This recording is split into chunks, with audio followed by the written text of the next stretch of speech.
le clairon. Alors, je vous le disais, samedi et dimanche dernier, d'ailleurs 28 donc et 29 septembre, se tenait à Paris le salon Wish for a Baby, souhait pour un enfant, l'envie d'un enfant dédié à la fertilité. Alors vu comme ça, que des bonnes choses, hein, sauf que quand on se promène dans le salon, on se rend compte que tout n'est pas forcément, merveilleux. Il y a eu plusieurs, associations qui ont, pu se rendre compte de cela et notamment Ludovine de la Rochère et le syndicat de la famille. Bonjour Ludovine de la Rochère. Bonjour. Merci beaucoup d'être avec nous ce matin. Vous êtes, je le rappelle, présidente du syndicat de la famille, qui était anciennement la Manif pour tous. Enfin, vous avez réintégré, disons, la structure de la, de la Manif pour tous. Et vous avez réalisé une vidéo d'une proposition de GPA au salon Wish for a Baby. Et, je propose, c'était en 2023, mais je propose qu'on regarde cette vidéo.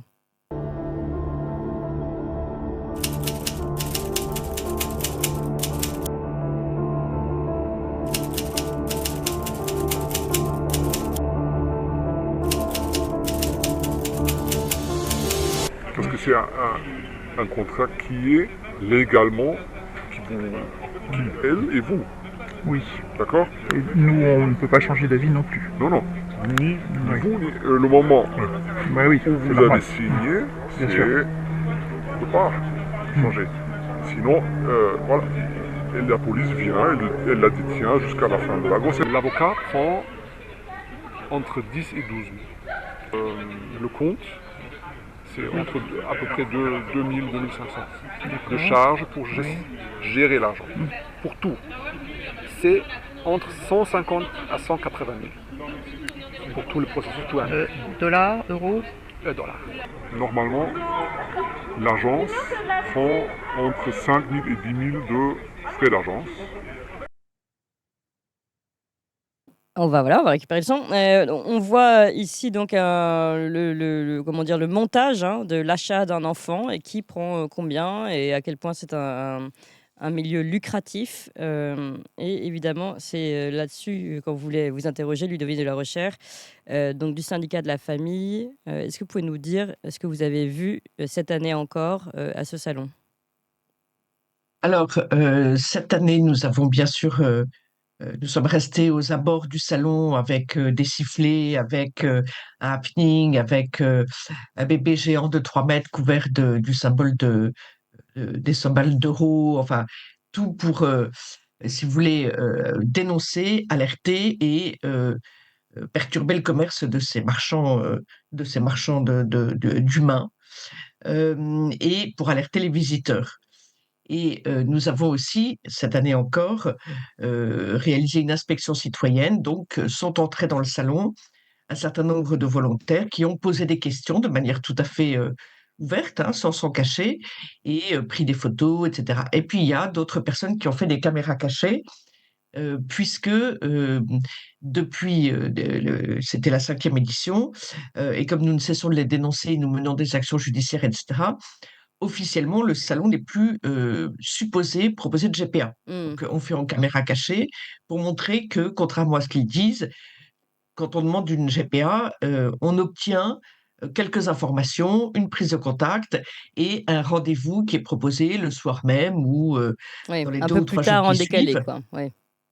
un peu plus tard. Mais ils viennent bien prospecter pour des GPA et je peux vous dire, et nous sortirons à nouveau des vidéos dans quelque temps, qu'ils prennent les coordonnées soigneusement, et même ils appellent tout de suite pour vérifier que le numéro de téléphone fonctionne bien, et ils ne sont pas là pour autre chose que faire du business. Hmm. Et là, on a Et vu par que... ailleurs, Oui, allez-y.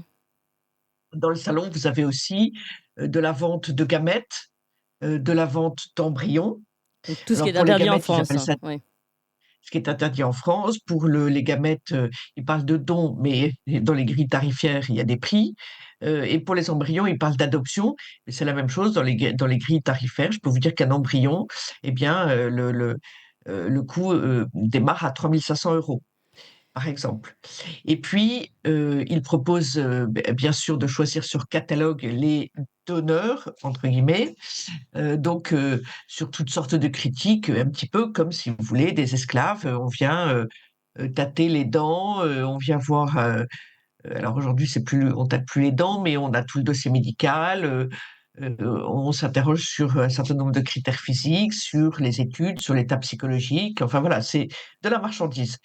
Et puis, vous avez encore d'autres choses qui sont des PMA proposés avec choix du sexe, des PMA avec sélection génétique et d'autres techniques de procréation. Je vous passe les détails, mais on est dans un pur salon de business, de marchandisation humaine. Oui. Et ça fait quand même longtemps que vous le dénoncez et ce qui était enfin, depuis le début, c'est scandaleux, mais ce qui est encore plus scandaleux, c'est que depuis le temps, vous avez informé. Vous avez fait le travail et comme vous le dites, même, des procédures, judiciaires. Donc comment ça se fait que ça puisse encore être le cas? C'est le camouflage suffit? Euh, la justice, d'une manière générale, on le sait, n'est pas particulièrement respectueuse de la loi quand ça ne l'arrange pas. Alors, il ne faut pas non plus complètement généraliser, Mmh. mais là, force est de constater que la gestation pour autrui, elle est pratiquée par des couples hommes-femmes et elle est pratiquée par des couples d'hommes ou des hommes seuls.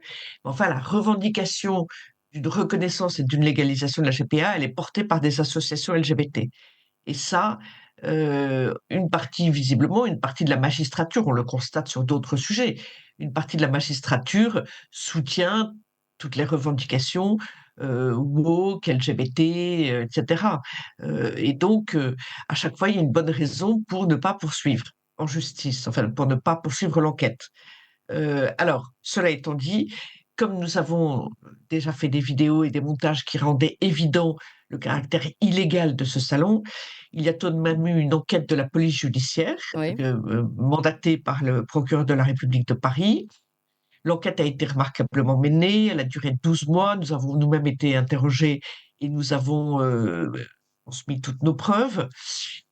Et c'est depuis quelques mois, effectivement, depuis un an, le alors c'était normal pendant quelque temps, maintenant ça devient anormal. Le procureur de la République, qui donc a reçu tous les résultats de cette enquête, aujourd'hui ne donne plus de nouvelles.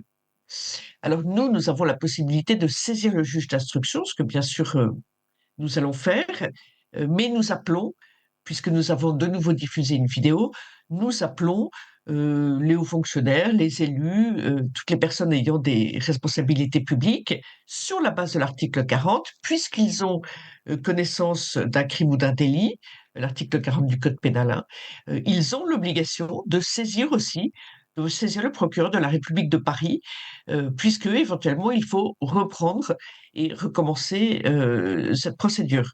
Je suis convaincue que nous y arriverons. Pour le moment, si vous voulez, ce salon, sous la pression, a changé de nom, a changé de lieu, ne propose plus de GPA de manière ouverte. Oui. Leur business est quand même beaucoup plus compliqué Mmh. et il y a de moins en moins de monde chaque année. Mais évidemment, ça n'est pas suffisant. Il faut absolument qu'ils abandonnent complètement, qu'ils renoncent et qu'ils quittent définitivement le territoire français, Parce que évidemment. ce que vous voulez dire, c'est que c'est vraiment un salon qui est dédié on va dire, au côté lucratif, de la vente de bébés, de la vente de gamètes et d'embryons, ce qui est tout est de totalement interdit en France, je le rappelle, et pas du tout, pour, des pe de un jeune couple qui vient de se marier et qui tout simplement veut se renseigner, sur, l'accompagnement d'une famille. C'est pas ça du tout, en fait? Ou il y a les 2. C'est pas du tout l'état d'esprit. Mmh. Alors, c'est vraiment pour des personnes qui ont des difficultés à attendre un enfant ou ne peuvent pas attendre un enfant, par exemple un couple trop âgé ou un couple de même sexe.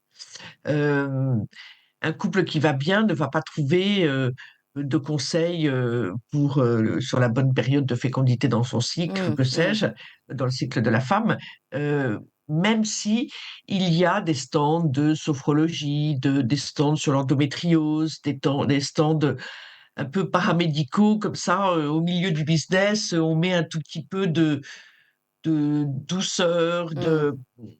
de choses Ouais. qui, ne sont pas du pur business. Enfin, tout le monde vient vendre sa prestation, mais il y a des prestations, qui visent à donner une ambiance un peu plus douce, et puis vous savez, il y a le salon, il est avec, du bleu layette, des poupons, tout est fait pour, attiser la souffrance de ceux qui désirent un enfant et qui ne parviennent pas à en avoir, et donc pour aiguiller vers ces prestations payantes, vers l'achat, Mmh. de gamètes, d'ovocytes, d'un embryon, voire, D'un un contrat de enfant. GPA.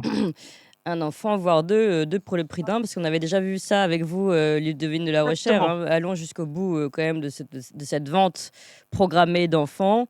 On avait déjà vu, à l'époque, c'était je crois que c'était une agence qui se tenait, en Ukraine, et on avait cette vente, 2 enfants pour le prix d'un. Il y avait des soldes, hein, c'était je sais plus si c'était, la période des soldes ou, Black Friday. Enfin, dans tous les cas, on avait ces réductions et on voit où on en est, hein, quand même dans la société de consommation aujourd'hui.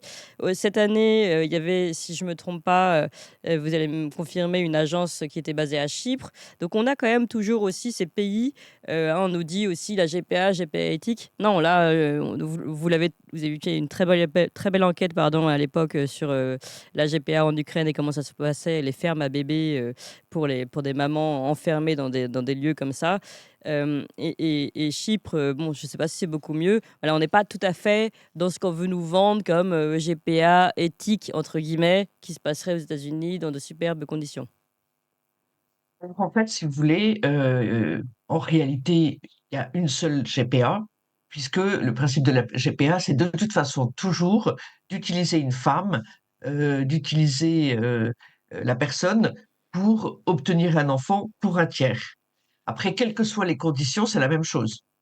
Indemnisée, rémunérée, c'est toujours une femme vulnérable qui est exploitée, vulnérable sur le plan économique, social, ou qui est Mental, manipulée. mental Et aussi, on avait nous, mental reçu, aussi, oui, tout à fait. Vous une avez fille issue de GPA qui, sa maman, elle a fait ça parce qu'elle avait perdu déjà un enfant, elle était troublée et cetera. Bon, elle regrette, cette fille issue de GPA, regrette énormément ce qui s'est passé, mais voilà, bon, il se trouve qu'elle est née en tout cas, donc ouais, vous parlez d'Olivia Morel, exactement. oui. Et donc, et d'ailleurs, je note aussi que tous les pays dont on parle, Chypre, Ukraine, Canada, sont tous des pays, puisque les agences qui étaient là ce week-end viennent de ces pays, tous ces pays ont une législation qui prétend encadrer la GPA et qui prétend qu'elle est éthique. Ah, Mais en réalité, non seulement la GPA ne peut pas être éthique, mais de toute façon, aucun pays, il y a une seule exception qui sont certains des, qui sont, qui est la Californie. En Californie, ils assument carrément dans la loi d'avoir autorisé la GPA commerciale. mmh, Mais tous les autres États qui, dans les faits, ont autorisé la GPA commerciale, oui. en vérité, dans leur législation, prétendent que c'est une GPA encadrée et éthique. Le Canada en est un exemple typique. L'Ukraine aussi. L'Ukraine, théoriquement, c'est une GPA éthique. Enfin, Mmh. éthique. Je mets des grands guillemets à éthique, Mais là, est-ce naturellement. que vous pourriez nous rappeler votre enquête? Parce que tout le monde, je renverrai nos amis à l'interview qu'on avait déjà faite de vous à ce sujet, mais vous pouvez peut-être nous raconter un petit peu. Vous avez fait une enquête, là-bas, et c'était très, très fort de voir justement ces femmes, les pauvres, dans des fermes à bébés, quoi, hein. Oui, alors les Ukrainiennes sont des femmes. Alors, comme en fait la guerre en Ukraine et le contexte en Ukraine, dans certaines régions, est très difficile depuis déjà 2014, hein, ça date pas d'il y a 2 ans, du moins dans certaines régions. Et donc, l'économie étant dévastée depuis longtemps à l'est de l'Ukraine, cette pratique de la GPA a commencé il y a longtemps. Ce sont des femmes pauvres qui sont exploitées et elles sont soumises à des règles terribles. Elles ont des contrats, bien sûr, qui ne les respectent pas et elles ont énormément de contraintes, de règles et elles finissent effectivement, à la fin de la grossesse, installées dans des enfermées littéralement dans des pièces où elles doivent attendre la naissance. Alors, en effet, au moment où la guerre en Ukraine a explosé, eh bien, elles ont été contraintes de rester à Kiev, coincées sous les bombes, puisqu'il fallait qu'elles mettent au monde le bébé. Et on s'est retrouvé avec euh, des stocks de De bébés. Je bébés, ne peux pas vous dire autre chose parce que ouais, c'est la manière dont ils sont pris en traités. charge et considérés. Et des stocks de bébés qui attendaient leurs parents, je mets Mmh. des guillemets, leurs commanditaires.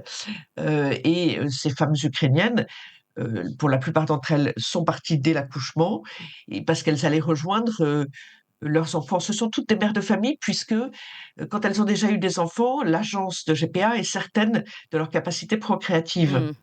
Et donc, ce sont toutes des femmes qui ont déjà des enfants et qui font cette GPA ou qui Pour acceptent de pouvoir les faire des nourrir, GPA oui. pour les nourrir, exactement. C'est Cosette. C'est Cosette, c'est la Cosette des Misérables. On est vraiment dans cette Mmh. situation-là. Et qu'est-il Mais arrivé aux enfants alors pendant cette guerre? Au stock?